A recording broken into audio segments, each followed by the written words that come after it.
வணக்கம். தமிழ் கேஎஸ்ஆர் சேனலில் திருச்செந்தூர் முருகன் பிள்ளை தமிழ் பார்த்துட்ருக்கோம். அதில் முத்த பருவத்தில் 3வது செயலை பார்ப்போம். களைப்பால் குறைத்த பிறைமுடிக்கும் கடவுள் உடலின் விலை போகம் கனலில் கரத்தில் அளிக்க அந்த கனலி பொறுக்க மாட்டாமல் கனலில் நெருப்பு மலைப்பால் விளங்கும் சரவணத்தில் வந்து புகுந்த ஓராறு மடவார் வயிறு சூழிழந்து மைந்தர் அறுவர் பயந்தெடுப்ப கொலைப்பால் விளங்கும் பரசுதரன் குன்றில் அவரை கொடு செல்ல கூட்டி அணைத்து சேரவுடு கோலமாக்கி கௌரி திரு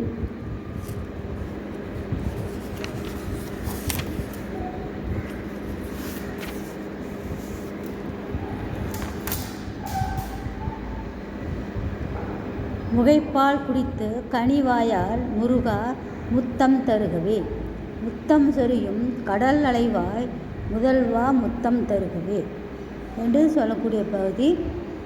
இதனுடைய தெளிவுரையும் சிறப்புரையும் கீழே கொடுத்துருக்கு, அதை பாருங்கள்.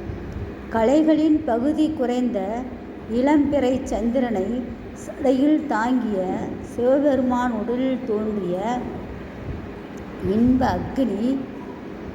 அக்னி பொறிகள் அக்னி தேவன் கரங்களில் சென்று சேர்ந்தன.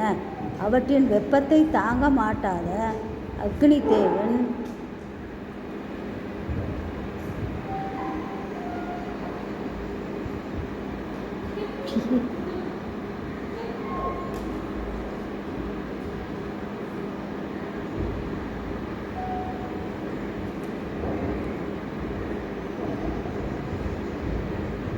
அதனுடைய தெளிவுரையை மீண்டும் பார்ப்போம். செயல்படுத்திருக்கோம், அதனுடைய தெளிவுரையை மீண்டும் பார்ப்போம். கலைகளின் பகுதி குறைந்த இளம் பிறைச்சந்திரனை சடையில் தாங்கிய சிவபெருமான் உடலில் தோன்றிய இன்பமாகிய அக்னி பொறிகள் அக்னி தேவன் கரங்களில் சென்று சேர்ந்தன.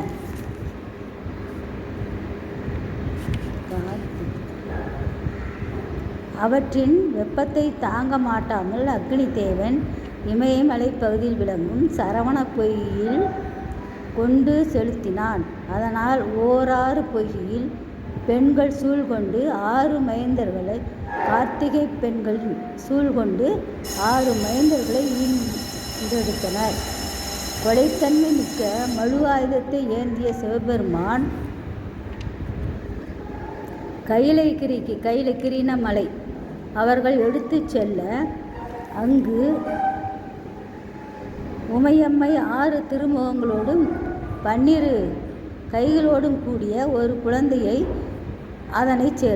குழந்தையாக சேர்த்தாள். அத்தகைய உமையம்மையின் திருமுகைப்பால் குடித்த நின் செங்கனி வாயால் முத்தம் முருகா தருகவே முத்துக்களை வாரி வீசும் திருச்செந்தூரில் எழுந்திருக்கும் செந்தில் வேளா முத்தம் தருகவே என்று முத்தம் தரும்படி தாயார் அழைக்கின்ற பகுதி. இந்த பகுதியை மேற்கூறிய சிறப்புரை கீழே கொடுத்திருக்கு, அந்த பகுதியை பாருங்கள். நன்றி, வணக்கம்.